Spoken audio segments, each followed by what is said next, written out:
Oui, oui. J'ai pensé qu'un jour on serait champion de France. Bizarrement, j'ai fait de ces deux mots, modestie et humilité, ma ligne de conduite. Mais je le répète, je pensais qu'un jour nous serions champions de France. Eh bien voilà, c'est chose faite.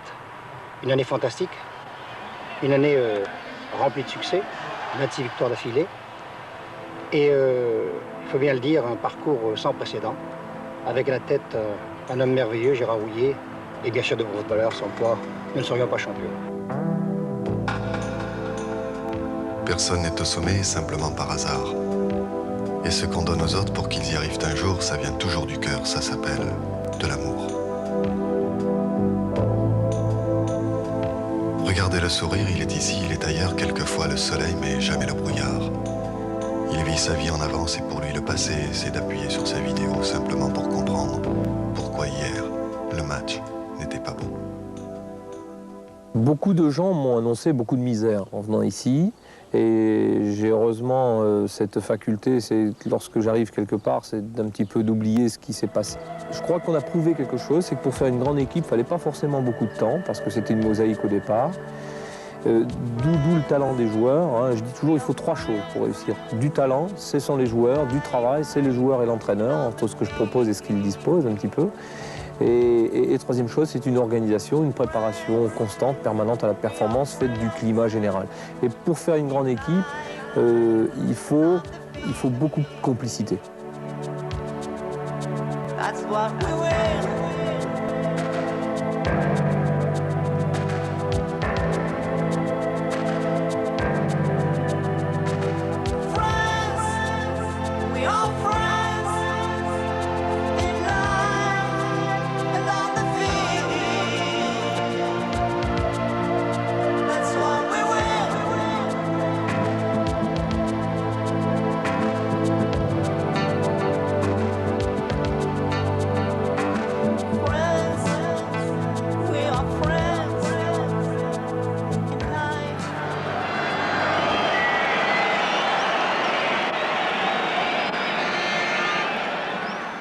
Pour le Paris Saint-Germain, en cette saison 85-86, tout commence contre Bastia.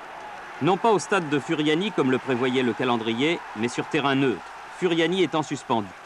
C'est donc à Reims, sur la pelouse du stade Auguste Delaune, que le PSG, modèle Gérard Houllier, dispute son premier match de championnat et remporte son premier succès. 2 buts de Dominique Rocheteau, un but de Safet Suzik et un autre de Omar Da Fonseca, qui sera malheureusement sévèrement touché en fin de match, donne 4 buts d'avance au PSG, qui l'emporte finalement 4-2, Thierry Meyer sur pénalty et Gérard Soler sauvant l'honneur corse dans le dernier quart d'heure. Pour les Parisiens, la saison commence bien, coup de pouce du destin, car à Furiani, vaincre aurait sans doute été plus difficile. 19 juillet, premier match au Parc des Princes, victoire claire et nette sur le LOSC, 3-0, but de Suzik, Robert Jacques et Luis Fernandez, le deuxième but parisien obtenu de la tête par Jacques, et sans doute le plus joli but collectif de la saison.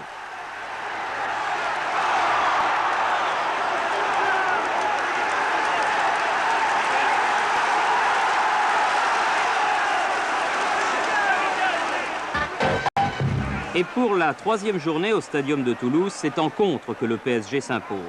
Après avoir concédé un but sur pénalty, les Parisiens obtiennent leur premier succès à l'extérieur grâce à Rocheteau, Jacques et Suzik. Et pour la première fois de leur histoire, les joueurs du PSG sont en tête du classement de la première division.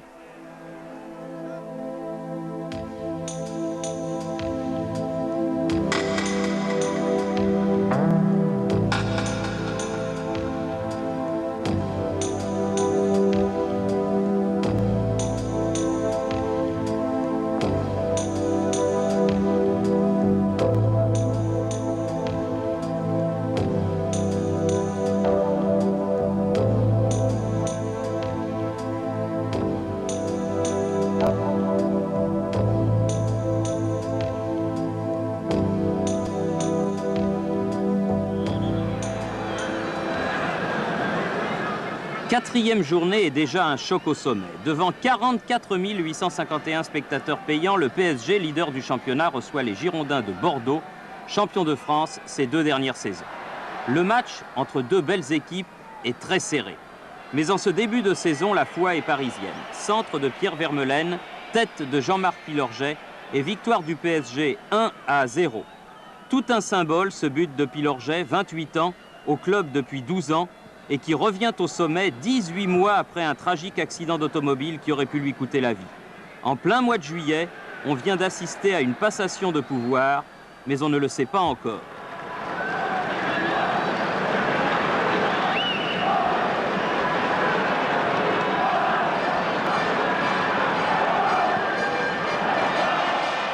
Moi, j'ai connu que ce club. Pour moi, c'est un club merveilleux et ce sera peut-être le seul club de ma carrière de footballeur. Jamais facile de s'imposer à Laval, surtout quand les Mayennais ont marqué d'entrée, ce qui a été le cas. Mais en 4 minutes, les Parisiens renversent la vapeur. Par Fernandez d'abord de la tête et par Safet Suzik ensuite. À 13 minutes de la fin, De la Montagne donne à Laval un bon match nul, car quelques minutes plus tard, le poteau droit sauve Joël Batz sur ce qui aurait été la balle de match de Stefanini.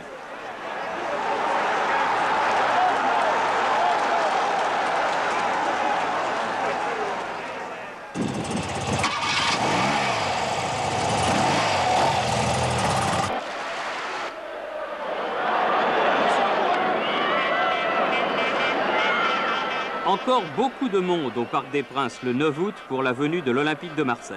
Tout se joue en première mi-temps, le PSG marquant 2 buts par Luis Fernandez dès le coup d'envoi et par Robert Jacques 20 minutes plus tard.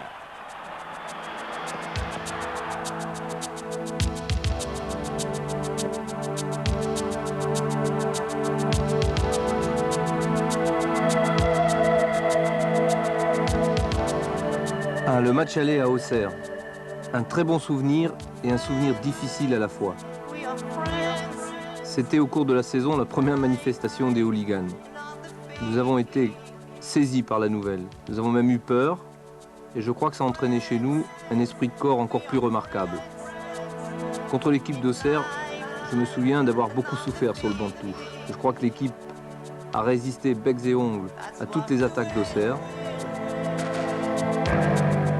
Elle a énormément lutté pour endiguer tous leurs assauts. Et alors qu'on croyait à un match nul, eh bien finalement, à peu près un quart d'heure de la fin du match,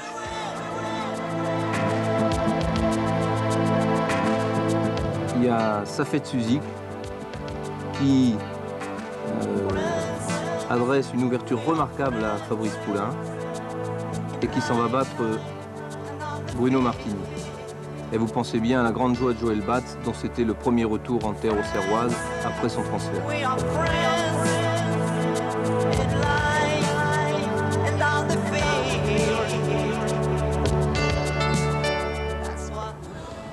Déjà, quand on rencontre Paris, provinciaux, ils sont toujours très motivés. En plus, quand on est premier, c'est une double motivation, donc on a eu aussi des difficultés à cause de ça. C'est différent, le Paris Saint-Germain du Football Club de Nantes?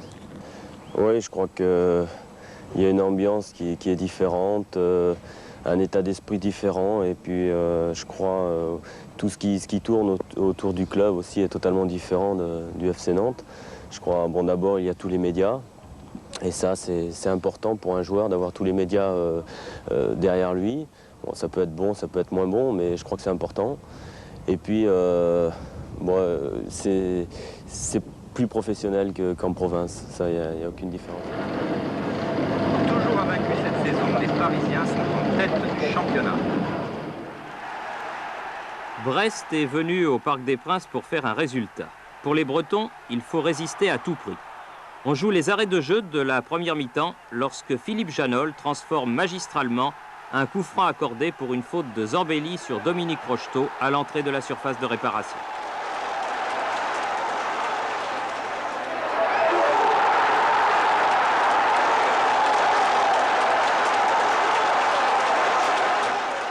En deuxième période, encore une passe décisive de Suzik et Dominique Rocheteau double la mise. PSG bat Brest 2-0. On ne peut pas avoir une équipe et bien jouer sur le terrain s'il n'y a pas un état d'esprit, une solidarité en dehors. Et je pense que là tout Gérard Rouillet a su nous parler comme il fallait et puis amener cette solidarité qu'on a retrouvée sur le terrain.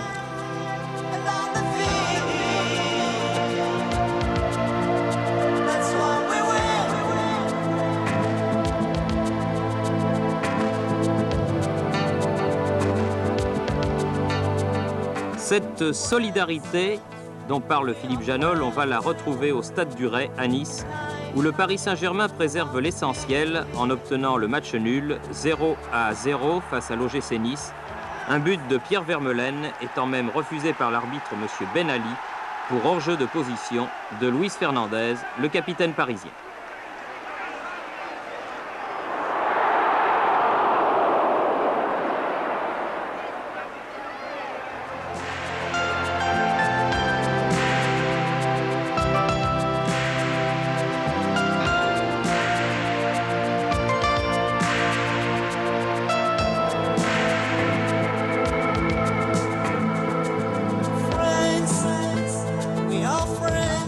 Dixième journée, 3 septembre 1985. Nancy réussit rarement au Paris Saint-Germain et cela, Philippe Janol, ancien joueur de l'équipe lorraine, le sait mieux que personne. Il faut attendre la 33e minute pour que Robert Jacques, un autre ancien joueur nancéen, marque le premier but.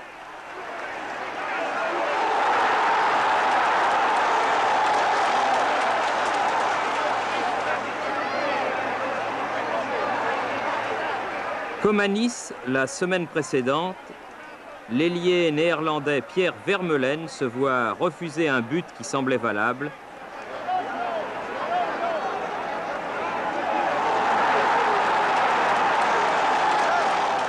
Et il faut attendre la 86e minute pour que le PSG se mette définitivement à l'abri. Faute sur Suzik, pénalty de Rocheteau, PSG bat Nancy, 2-0.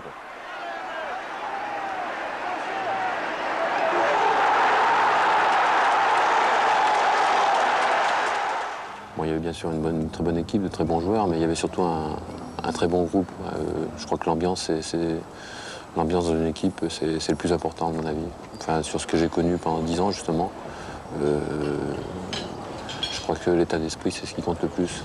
Même s'il y a de très bons joueurs, on ne fait pas une équipe forcément avec de très grands joueurs. On fait une équipe avant tout, c'est des joueurs qui s'entendent bien, et sur le terrain et dans la vie. Encore un déplacement délicat pour le Paris Saint-Germain à l'occasion de la 11e journée face à l'équipe du Havre qui revient en première division après une longue absence. Faisant preuve de beaucoup de maîtrise, les Parisiens ouvrent le score à la 22e minute par Fabrice Poulain qui a le chic pour marquer des buts décisifs dans des conditions difficiles.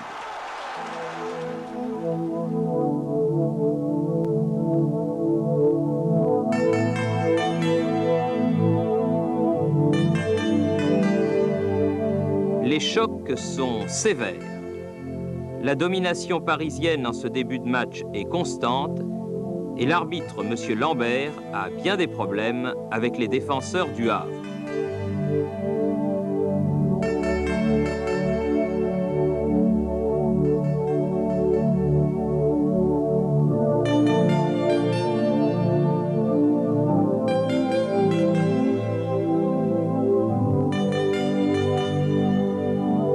Cinq minutes après le premier but, sur ce corner, un centre de Michel Bibard est détourné par le capitaine havrais Llorens, qui trompe son propre gardien de but Casanova, et le Paris Saint-Germain mène à l'extérieur par 2-0.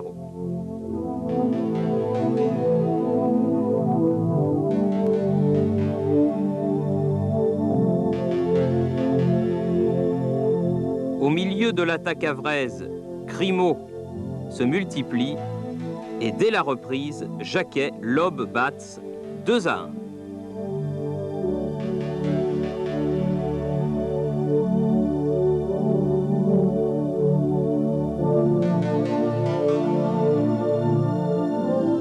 La deuxième mi-temps sera très pénible pour les leaders du championnat qui frôlent la correctionnelle à plusieurs reprises.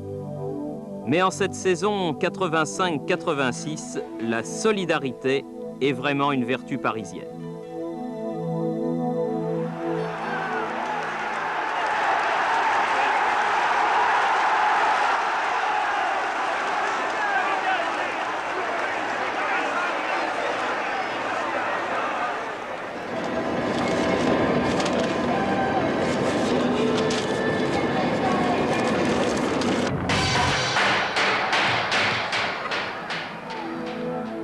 Après avoir passé 3 années au Racing Club de Lens, j'imaginais bien que le déplacement de l'équipe parisienne en terre artésienne serait très difficile. Et pourtant, avant le match, je me souviens d'avoir éprouvé une grande fierté de venir avec une équipe en tête du championnat et qui plus est invaincue. Je me souviens d'un match très curieux. 5 buts ont été inscrits, 5 buts sur coup de pied arrêté. J'étais également très fier à l'issue du match parce que l'équipe, en dépit du fait qu'elle était menée 2-0, elle réussit à s'imposer 3-2, manifestant là tout son talent, tout son courage et surtout tout son caractère. Je rêvais toujours de jouer dans une grande équipe. 27 septembre 1985, 13e journée, premier tiers du championnat. Le Paris Saint-Germain accueille Sochaux, une équipe bien tendre pour résister sur leur pelouse au leader du championnat toujours invaincu. Et dès la 21e minute, le capitaine parisien Luis Fernandez donne l'exemple et marque du pied gauche. 60 secondes plus tard, Crochy se prend pour un gardien de but, seulement c'est un défenseur. Alors, penalty, transformé par Dominique Rocheteau.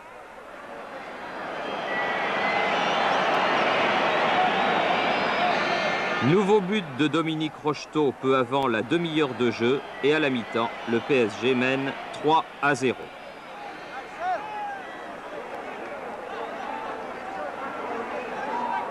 Dès la reprise, exploit de Pierre Vermeulen sur l'aile gauche, l'ailier néerlandais dépose le ballon sur la tête de Suzik, 4-0. 60e minute, M. Delmer accorde un penalty à Sochaux. Penalty pas tellement évident que transforme Thierry Fernier. Et dans les dernières minutes, M. Delmer accordera un nouveau penalty, cette fois-ci aux Parisiens. Penalty qui sera raté par Dominique Rocheteau, mais après 13 journées, le Paris Saint-Germain compte 6 points d'avance sur Nantes et Bordeaux.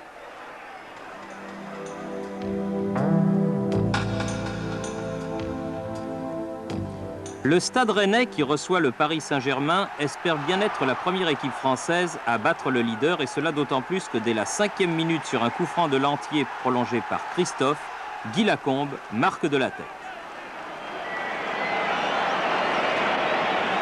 Mais dès la reprise, la physionomie de la rencontre change. En 180 secondes et sur 2 corners et 2 coups de tête, le PSG prend l'avantage. Par Janol d'abord.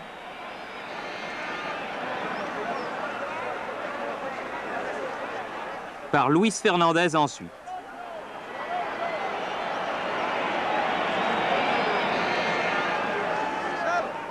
À 10 minutes de la fin, Dominique Rocheteau réussit un joli 3e but.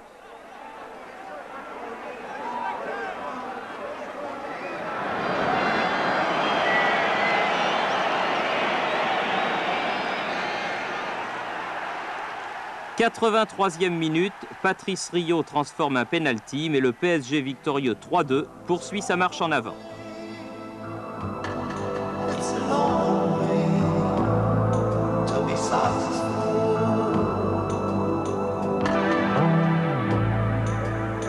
Regardez-le au milieu de ses joueurs et il te répondra toujours motivation morale. Le but est recherché, fixé, quand il est atteint, il s'endort d'une oreille, se réveille en solitaire au petit matin. Devant un autre destin, une lune en croissant dans son déjeuner, réflexion du matin.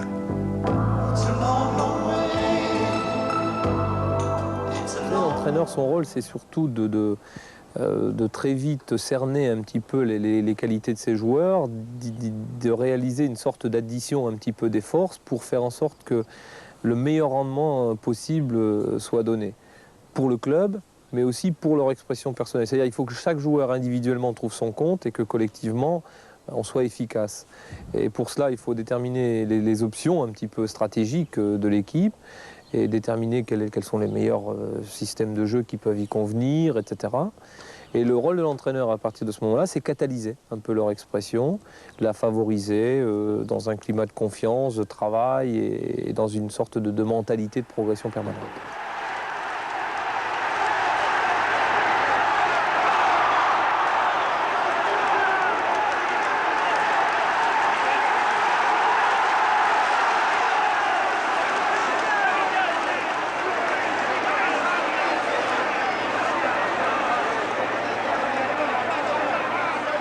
Sommet de la saison au Parc des Princes en ce 11 octobre 1985 où 45 138 spectateurs remplissent le stade pour voir le Paris Saint-Germain face à Nantes, l'un de ses dauphins. Et pour la première fois, après 2 minutes de jeu, le PSG, chez lui, est mené au score sur une superbe action, Loïc Amis, Vincent Brassigliano.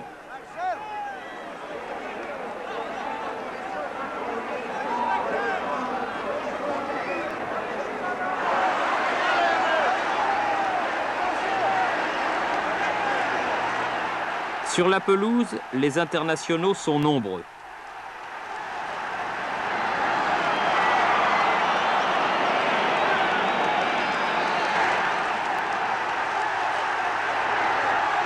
Comme d'habitude, Luis Fernandez est au four et au moulin et il faut une faute de Maurice pour stopper le capitaine parisien. Monsieur Vautreau n'hésite pas, coup franc pour le Paris Saint-Germain à la limite des 16 mètres. Safet Suzik cherche Janol, le trouve, un but partout, on joue depuis 25 minutes.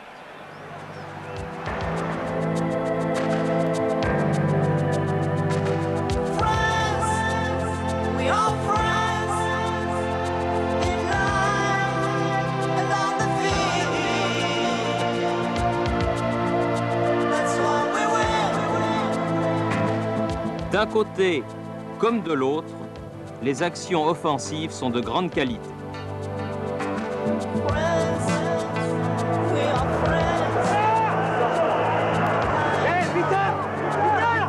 Et sur ce coup franc, en première mi-temps, Joël Batz va probablement sauver son équipe.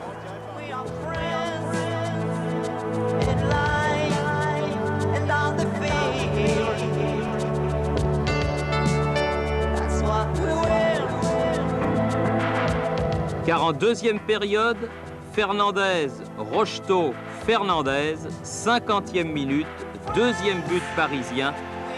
Il n'y en aura pas d'autre. Score nécessaire et suffisant. Le Paris Saint-Germain a écarté l'un de ses plus sérieux rivaux en battant le Football Club de Nantes par 2-1 à l'issue d'un match de toute beauté.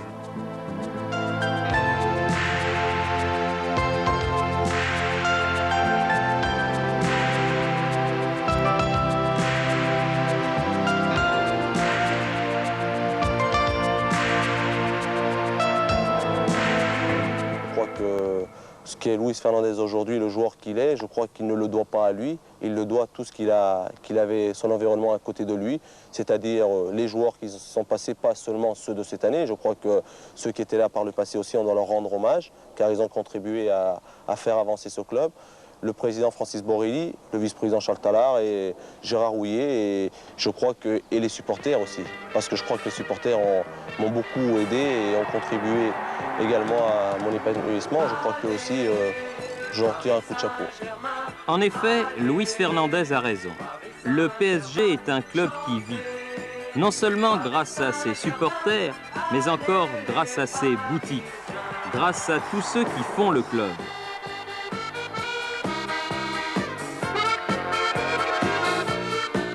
Les vendeuses, les secrétaires, les dirigeants, les bénévoles, les structures permanentes du club, qu'elles soient administratives, de communication ou commerciales.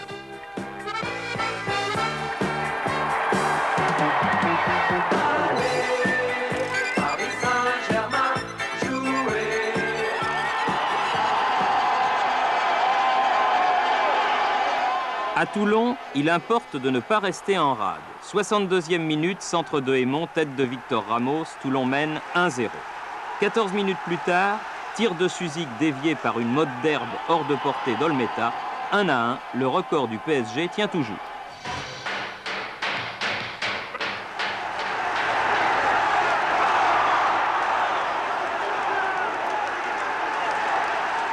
PSG Strasbourg, c'est le match des extrêmes.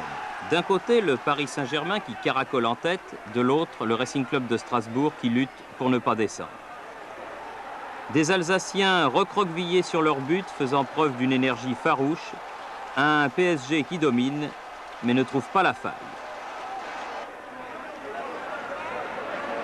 Jusqu'à la 61e minute où Dominique Rocheteau ouvre le score.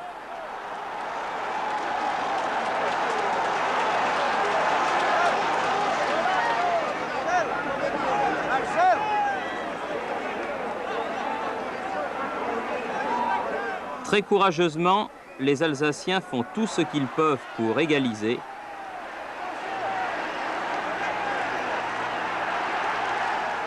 Et c'est en deuxième mi-temps qu'ils vont y parvenir à la 67e minute sur un très joli tir de François Brisson, un ancien Parisien.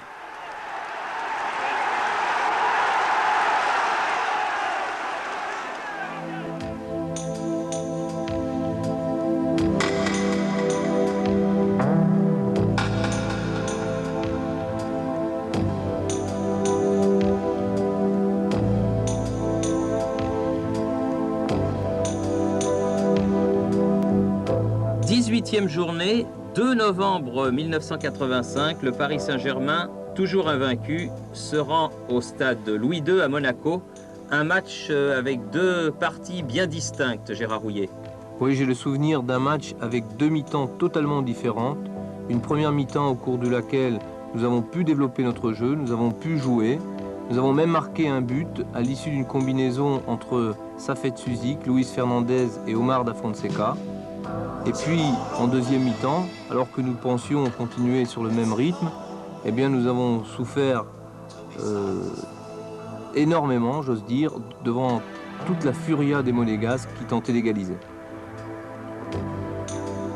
Une équipe monégasque, rappelons-le, dans laquelle évoluent de grands talents, Amoros, Bellone, Fofana, Gengini, Anziani, on ne peut pas tous les nommer, et une équipe monégasque qui petit à petit va prendre le dessus sur une équipe du PSG qui va prouver au fil des minutes qu'elle a des ressources. Au cours de ce match, je me souviens avoir même vu Safet Suzik dans la surface de réparation pour dégager un ballon. C'est dire à quel point nous avions besoin de tous nos hommes dans la surface pour résister un petit peu aux assauts de nos adversaires. Les minutes passent et le Paris Saint-Germain mène toujours par ce petit but marqué par Omar da Fonseca après 27 minutes de jeu. Par tous les moyens, on tentait de résister et de maintenir notre avantage. Je crois même que si nous avions pu faire rentrer le 12e homme et la valise à pharmacie pour défendre avec nous, nous l'aurions fait. C'est également ce jour-là, Gérard Rouillet, qu'on s'est aperçu que Joël Batz était décidément bien le meilleur gardien de but de France. Ce soir-là, Joël Batz a accompli une partie tout à fait remarquable, en bien des circonstances, en bien des moments périlleux. Il nous a sauvé la mise.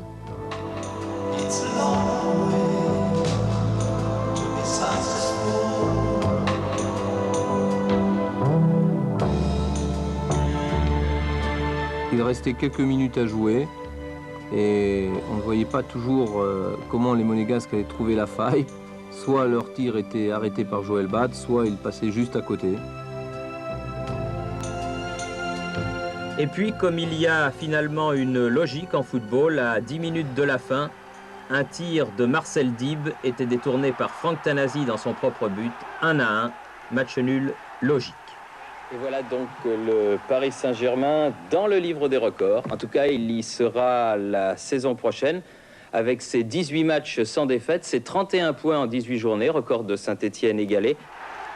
Pour la dernière rencontre des matchs allés, le Paris Saint-Germain accueille Metz au Parc des Princes et Suzik marque dès la 16e minute, Gérard Rouillet. L'équipe de Metz donne toujours du fil à retordre à notre équipe et au cours de ce match, après un bon début, on pensait bien d'ailleurs terminer la série des matchs allés invaincus. Nous avons énormément souffert. Sous les coups de boutoir de Micic, de Six et de Bocandé qui égalisent, Bocandé qui sera le meilleur réalisateur de la saison.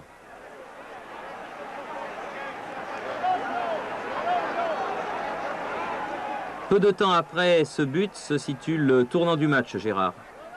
Oui, après quelques coups de boutoir de Jules Bocandé, lors d'une attaque rapide des Messins, eh bien, Joël Batz a été pris en défaut et je crois que c'est Jean-Marc Pilorget qui l'a suppléé sur la ligne ce qui a occasionné un pénalty indiscutable. Que Six tire au-dessus.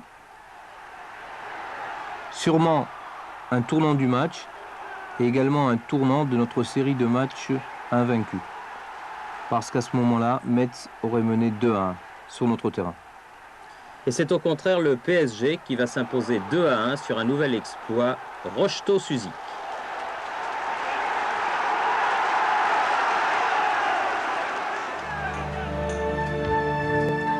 Regardez-le à la concentration. Lui, il n'a pas de lunettes noires, il ne joue pas la star. Il les tape sur l'épaule, les micros, les télés, les journaux ne le font pas trembler. Des vestiaires à la touche, il respire lentement et mâche un peu ses mots. De peur de paraître indifférent, malgré cette carapace un peu frêle, à la force d'un géant.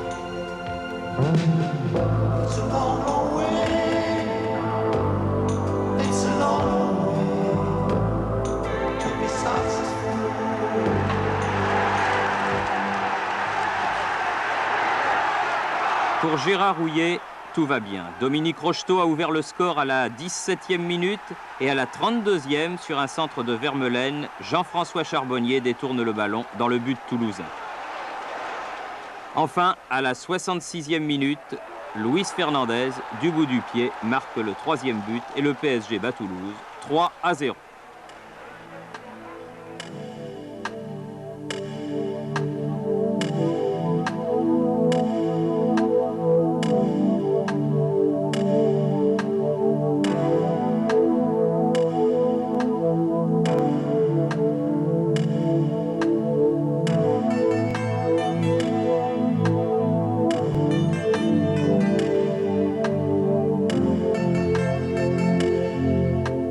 Les champions en titre veulent leur revanche sur ceux qui apparaissent de plus en plus comme devant être leurs successeurs. Mais c'est un match nul 0-0 qui ponctue les débats, un match nul beaucoup trop dur.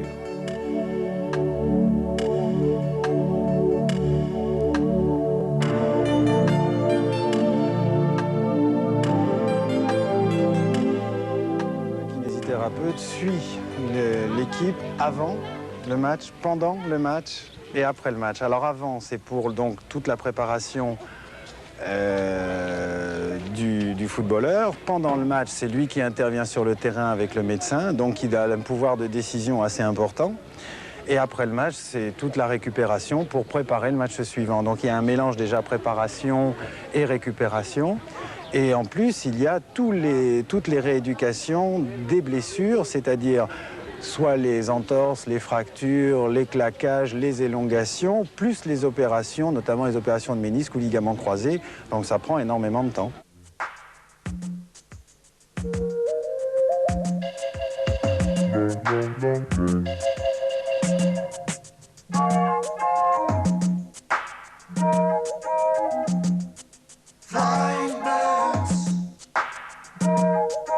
Excellent birds. Watch them fly. There they go. 7 décembre, 23e journée, la trêve approche et le PSG qui reçoit Laval tient toujours. 14e minute, coup franc de Janol, balle sur le poteau, Dominique Rocheteau qui a suivi ouvre le score.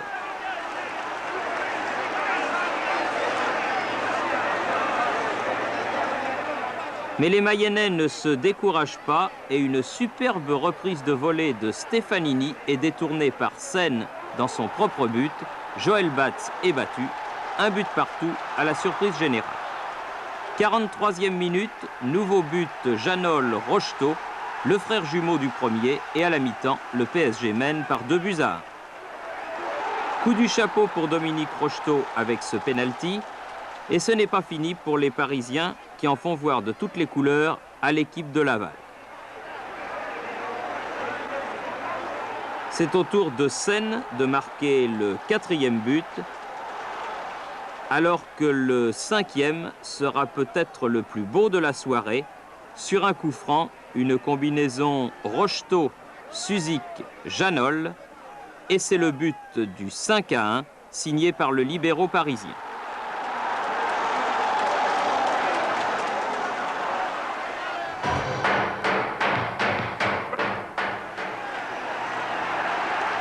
Près de 40 000 spectateurs au stade Vélodrome de Marseille pour la venue du leader, les supporters marseillais espérant secrètement que l'OM sera la première équipe française à faire toucher les épaules au leader, invaincu depuis maintenant 24 rencontres. Il n'en sera rien, les deux équipes se séparant sur un match nul 0-0, les Parisiens à Marseille ayant fait preuve de beaucoup de réalisme.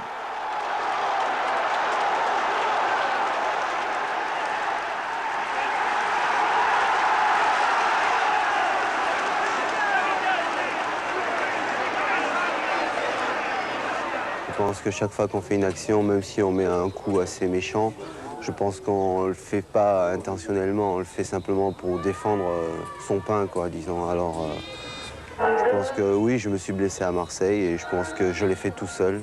Et bon, je pense que ça arrivera d'autres fois et à d'autres joueurs. Bon, peut-être pas dans les mêmes circonstances, mais enfin, les blessures font partie du football. PSG-Auxerre, dernière rencontre avant la trêve et tout se joue après le repos. 47e minute, Janol ouvre le score sur coup franc. 66e minute, nouvelle attaque des Parisiens et menacé par Pierre Vermeulen. Le jeune Gomez marque contre son camp. 72e minute, centre de Suzik et but de Rocheteau. Et 86e minute, volée de Thierry Baconnier. 4-0, le PSG arrive à la trêve invaincu et avec 6 points d'avance et un match en moins. Au départ, bon, en plus avec les recrues qu'ils avaient fait, Lovitz, Bubar, pour moi c'était une saison en 3e division. Puis comme on dit, les malheurs des uns faisant le bonheur des autres. J'ai eu la chance, disons que Claude Lovitz se blesse gravement et j'ai pu rentrer dans l'équipe et puis voilà, et j'ai pu participer à l'exploit de l'équipe cette saison, quoi.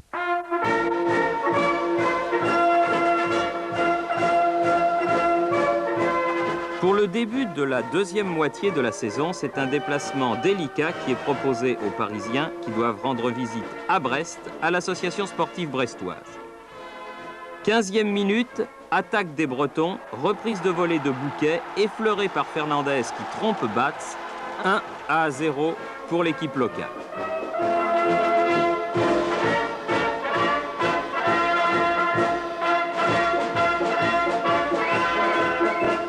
Gérard Houllier, qui craignait énormément cette reprise après une coupure de 3 semaines due à la trêve, voit son équipe lutter avec cœur, mais sans parvenir à réaliser ce qu'elle faisait quelques semaines auparavant.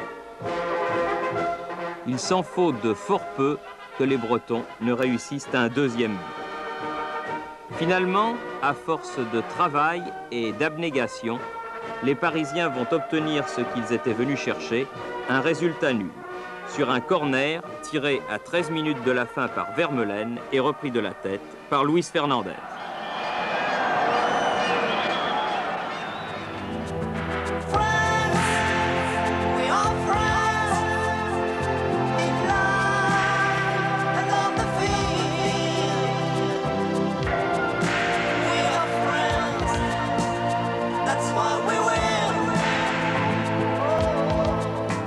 « 27e journée, 18 janvier. Au Parc des Princes, le Paris Saint-Germain reçoit Nice. Alors que Meige a ouvert le score pour l'Olympique Gymnaste Club de Nice, les Parisiens, à l'image de Janol, font tout pour égaliser. Mais il faut une faute de André Amitrano, le gardien niçois, sur Pilorget, pour permettre à Dominique Rocheteau, sur pénalty, juste avant la mi-temps, de mettre les deux équipes à égalité, un but partout.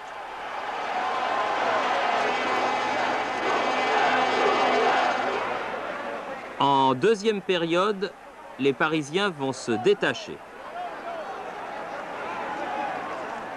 Pour cette faute sur Dominique Rocheteau, Suzik obtient un coup franc. Il trouve la tête de Charbonnier, 2-1.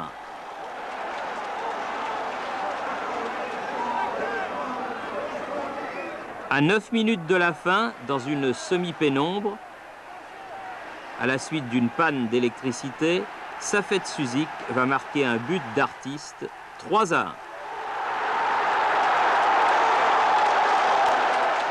Et à 60 secondes de la fin, dans la lumière revenue, Lefebvre pour Nice ramène la marque à 3-2.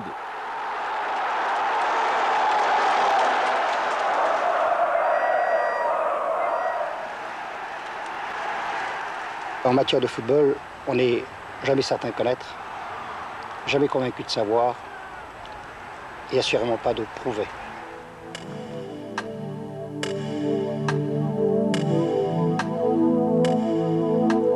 Toutes les meilleures choses ont une fin et notre remarquable série devait s'arrêter à Lille. C'était un match dont on ne voulait pas. Ce fut un match que nous sommes allés jouer en traînant les pieds. Nous avons été battus 2-0, 2 buts concédés en fin de match, après que Philippe Janol eût été obligé de nous quitter sur blessure.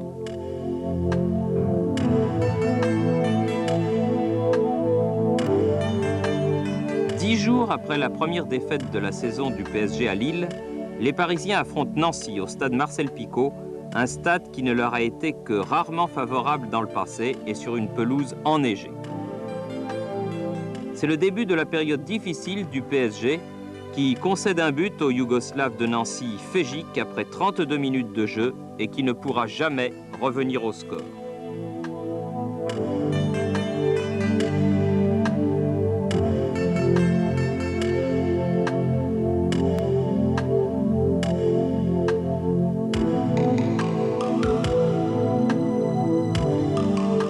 En deuxième période, l'équipe nancéenne bénéficiera d'un penalty tiré par Harry Barr et stoppé en 2 temps par l'excellent Joël Batz.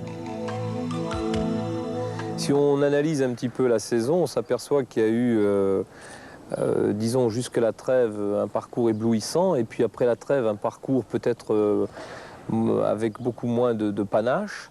Mais néanmoins, au niveau des chiffres, et ça j'étais heureux de le constater, c'est qu'aussi bien, si on divise le championnat en 3 tranches de 10 matchs, on s'aperçoit qu'on était premier au bout du 10e match, on était encore premier dans la 2e tranche de 10 matchs et encore premier dans la 3e tranche de 10 matchs.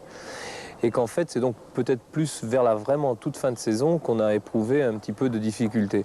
Alors pourquoi avoir, disons, donné l'impression dans la première partie d'être très, très bon et de prendre tous les points, et qu'après, dans la deuxième partie, on était peut-être moins bon, mais ce qui était très positif, c'est qu'on prenait quand même les points. Et je suis sûr que c'est dû grâce à la combativité, et à l'ardeur et à la solidarité générale du groupe. Parce que pour être champion, il faut avoir ses qualités de base, en plus du talent qui est bien connu chez la plupart des joueurs, preuve en est chaque match.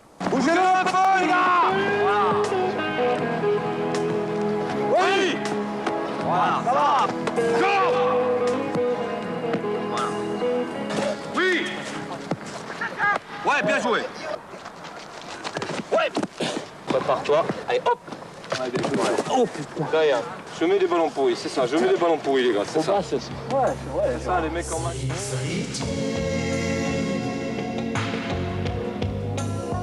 Comme une habitude.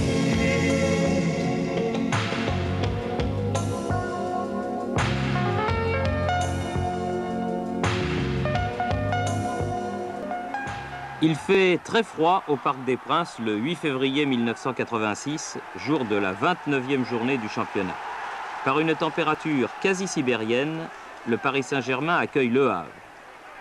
Et tous les joueurs parisiens, sans exception, évoluent en collant.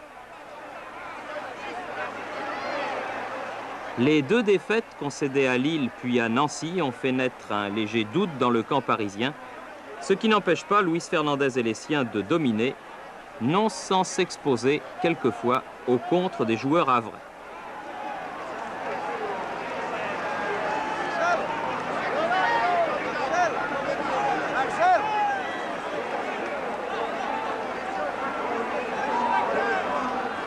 Il faut attendre la 85e minute pour que Omar Sen, d'un tir de 15 mètres, donne un succès étriqué mais nécessaire aux Parisiens.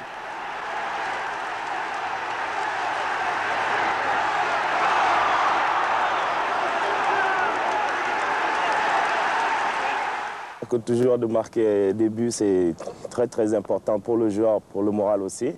Et au moment où j'ai commencé à marquer ces buts-là, l'équipe était en train de douter. Et ces buts sont venus au bon moment, au moment où j'étais dans une période de doute, en essayant de calculer ma saison parce que je disais que j'avais raté la saison. Et ces buts-là m'ont remis la confiance. 15 jours plus tard, il fait toujours aussi froid. Pour le record des 26 matchs sans défaite, le PSG a reçu une belle coupe.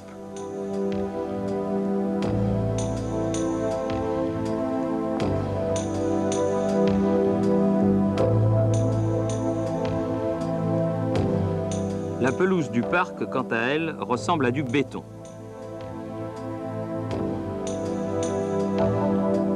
Les Lensois sont les plus vite en action, Vercruis pour Venancio Ramos et 1-0 pour Lens. On joue depuis moins de 60 secondes.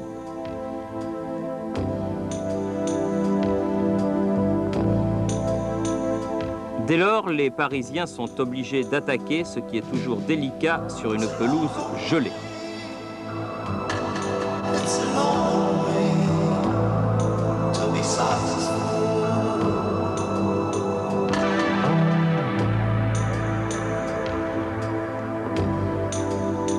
Sur un tel terrain, les défenseurs sont obligés de commettre des fautes.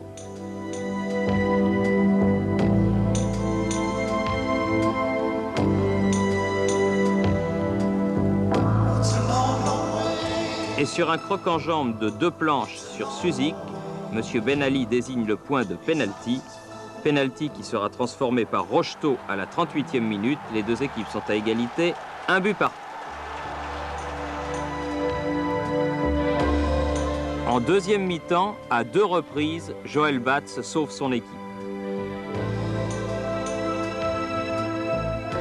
Et sur une faute de Janol sur Gillot, c'est un nouveau penalty, cette fois transformé pour Lens par Venancio Ramos, les nordistes qui mènent à nouveau au score 2-1. 7 minutes plus tard, nouveau penalty sifflé par M. Ben Ali pour une faute pas très évidente. Rocheteau ne fait pas de sentiment et le transforme. Le Racing Club de Lens et PSG font match nul, 2-2. Je masse, je suis le masseur de l'équipe.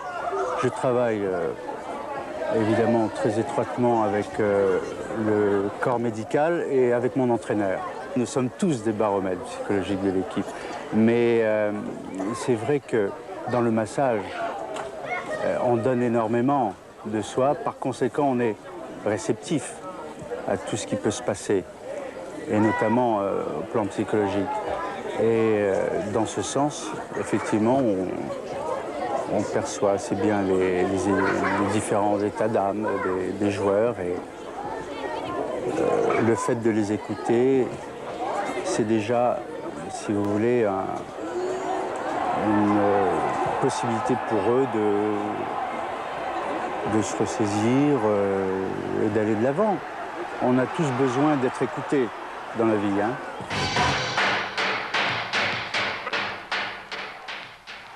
Paris Saint-Germain contre Rennes, le 7 mars au Parc des Princes. Un seul but sur pénalty dès la 4e minute pour une faute de main de Marais. Dominique Rocheteau transforme. Il n'en faut pas plus au Paris Saint-Germain qui bat Rennes par 1-0.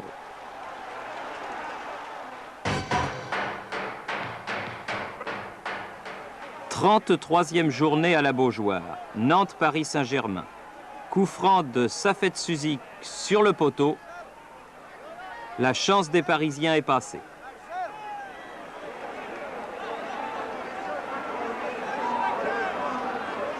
Ensuite, 2 coups de génie de Vaïd Halilhodžić.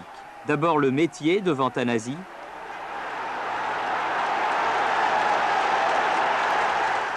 Et puis la vitesse et la vista pour Bourouchaga. 2-0, Nantes a pris sa revanche sur le PSG.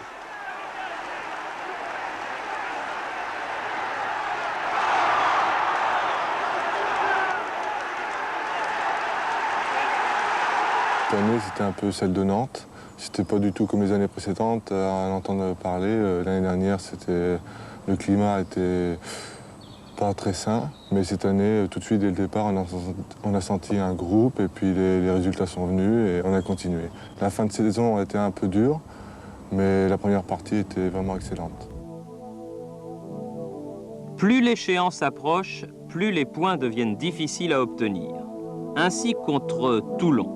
Une équipe toulonnaise venue au Parc des Princes pour limiter les dégâts et surtout pour ne pas prendre un carton. Et qui, au fil des minutes, s'enhardit.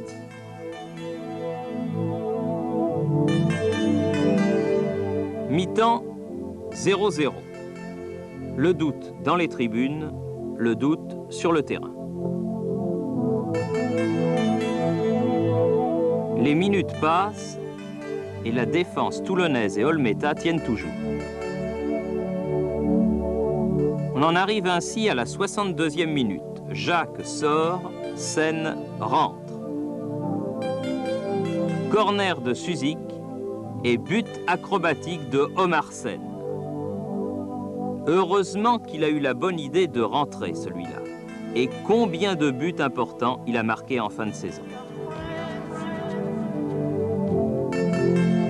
Strasbourg, 19e et bon avant-dernier, presque déjà en 2e division, reçoit le leader et marque le seul but du match par Jenner, un tir dévié au passage par Luis Fernandez. Un but qui vaut cher car à 4 journées de la fin, Nantes revient à 3 points d'un Paris Saint-Germain qui doute de plus en plus. Demain matin, dans son bureau du camp, il sera aux premières loges pour les voir arriver, pas pour les épier. À la façon dont ces joueurs marcheront et lui diront bonjour, il saura que c'est bon de rien dire. C'est le plus grand remède à laisser l'exigence se faire par elle-même. Regardez-le crier, jouer et donner des conseils, il est comme ton frère, mais surtout pas leur père. Ils ne sont pas des machines, tant de progrès reste à faire. Si je peux vous aider, je vous donnerai tout.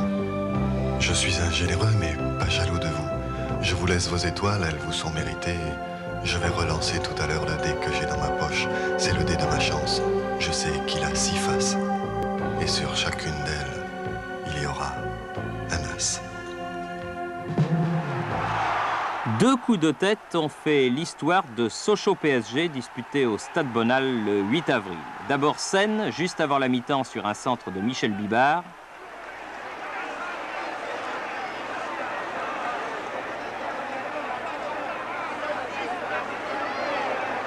Ensuite, Stéphane Paille sur un coup franc de Fernier en sautant plus haut que tout le monde.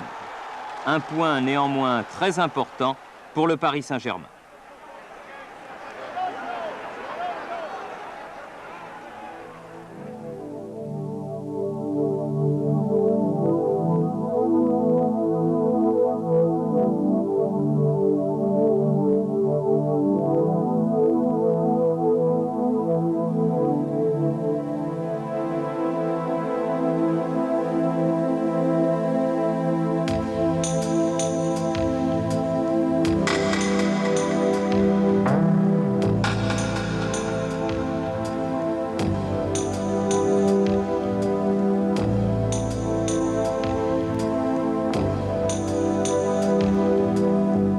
À 3 journées de la fin du championnat, le Paris Saint-Germain, qui se rapproche de plus en plus du titre, accueille l'association sportive de Monaco. Un match difficile contre une équipe qui réussit toujours bien au Parc des Princes. Il y a encore là près de 30 000 spectateurs dans les tribunes et parmi ceux-ci, Jean-Claude Lemoux, le grand absent parisien de la saison, blessé et opéré. Est-ce qu'à ce moment-là, avant ce match contre Monaco, Gérard Houllier, vous commenciez à douter de votre équipe? Douter n'est pas véritablement le mot, mais lorsqu'on est près de toucher au but, on a toujours un petit peu peur de perdre l'acquis, on a toujours un petit peu peur de ne pas y arriver. De plus, Monaco, qui avait donné tant de mal au Paris Saint-Germain lors du match aller, Monaco prouve encore une fois, à Paris, que c'est une belle équipe et qu'elle méritait mieux que le classement qui a été le sien la saison dernière.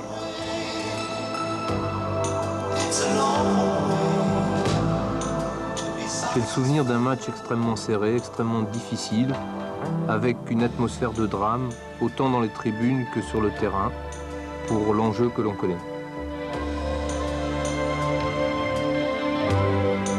Finalement, peu d'occasions. Plutôt, Gérard, les défenses qui prennent le pas sur les attaques. Oui, et on était très proche de la fin du match. On pensait même s'acheminer vers un match nul lorsqu'il y a eu ce corner mémorable, ce corner fabuleux dont on se souviendra toujours.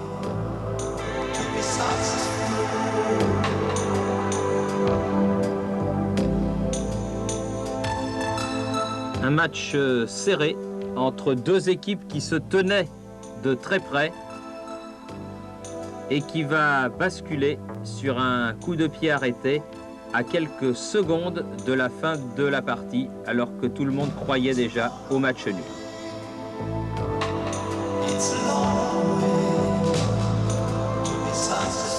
89e minute, Da Fonseca rate, mais Sen réussit.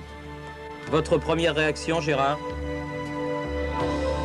Une immense joie m'a envahi et je me souviens que Luis Fernandez s'est jeté sur moi et m'a presque cassé le nez. C'était pour tous les joueurs, c'était pour les dirigeants, c'était pour l'entraîneur que j'étais, l'aboutissement final d'une année d'efforts et pour la ville de Paris de 50 ans d'attente.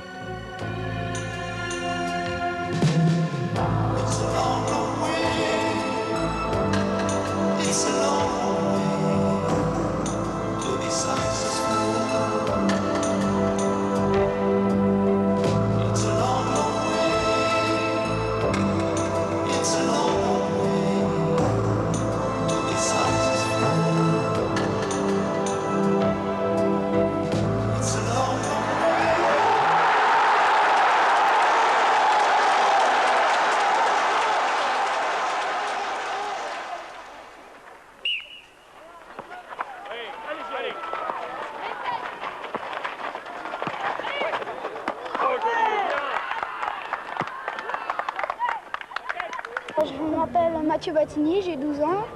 Je suis en PP1A du PSG.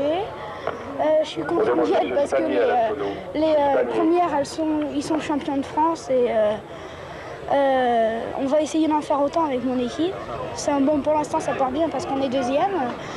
On va essayer, quoi.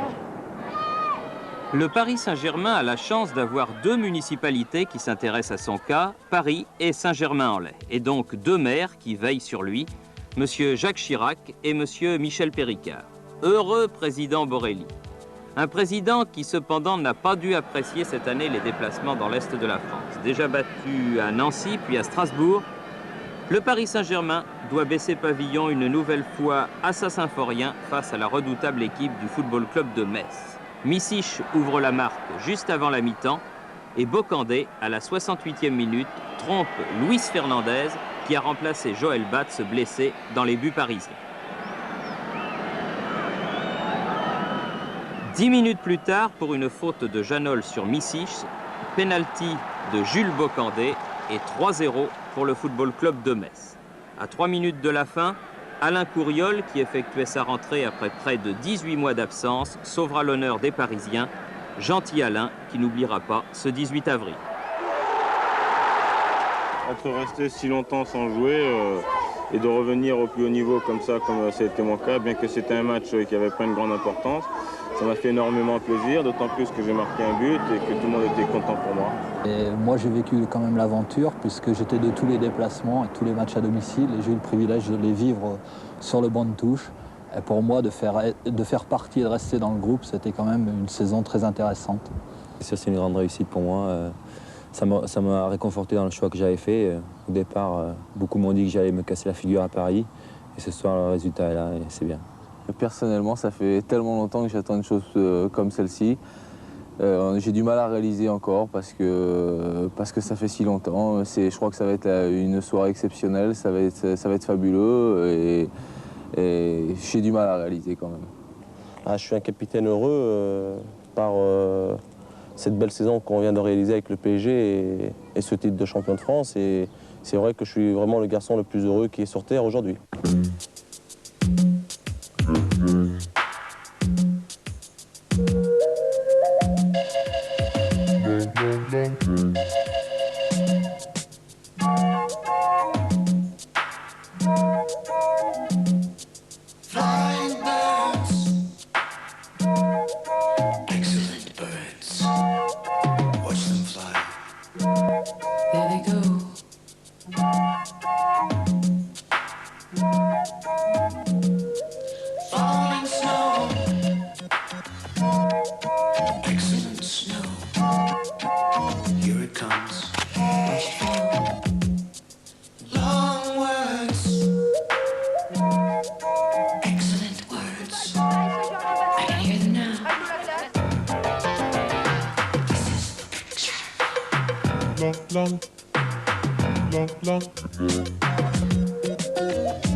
Dernier match d'une saison historique entre le Paris Saint-Germain, déjà champion de France, et Bastia, déjà en deuxième division.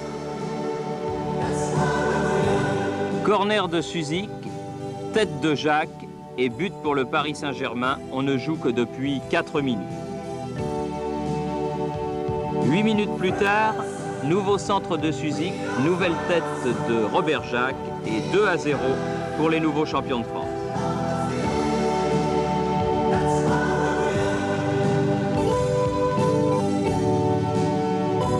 La partie se déroule dans une atmosphère de joie.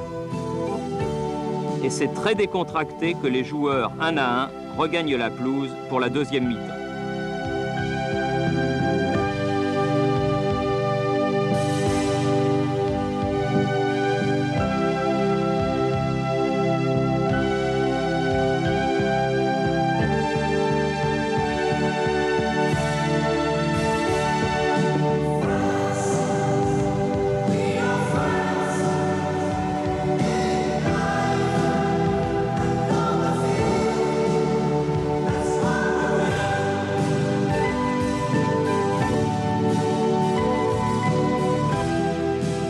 En de rares occasions, Joël Batz prouve qu'il est toujours là.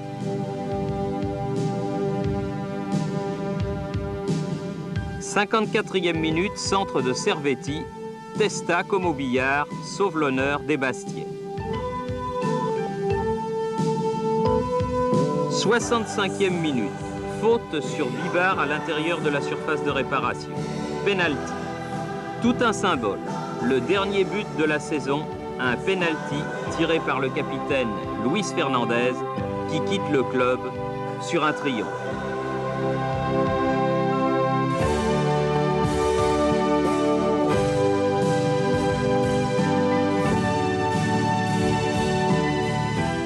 Chapeau Luis, on peut déboucher les magnums.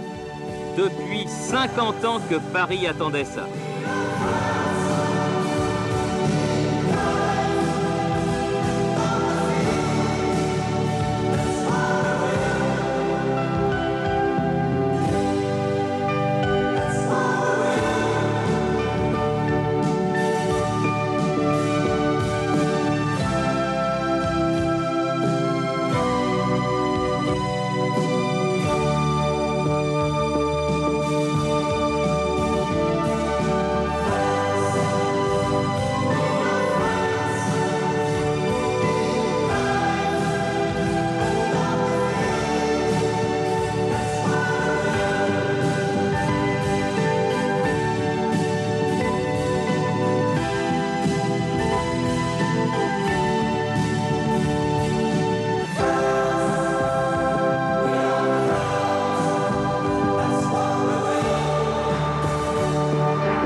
remettre cette médaille. Merci.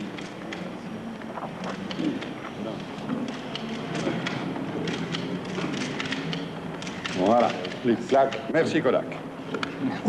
Joël Bach, Philippe Janol, maire de Paris, Michel Bivard, Bobby Limons Bobby. et puis Jean-Claude Lemoux, et puis Robert Jacques, et puis Seine, et puis Courriol. Et c'est la traditionnelle photo de famille du club, champion de France 85-86. On va essayer de conquérir tout ce qui reste à conquérir. Il ira de la manière que nous aurons de nous exprimer, la conviction que nous aurons d'y arriver. Et pour y parvenir, eh bien, nous avons fait tous les efforts qu'il convenait de faire, je l'imagine. Il ne reste plus qu'à souhaiter que les choses se passent aussi harmonieusement, aussi agréablement que je le dis. Mais pourquoi ne pas terminer en pensant que, je vous l'ai déjà exprimé, quand on désire ardemment quelque chose, elle ne peut pas ne pas se réaliser.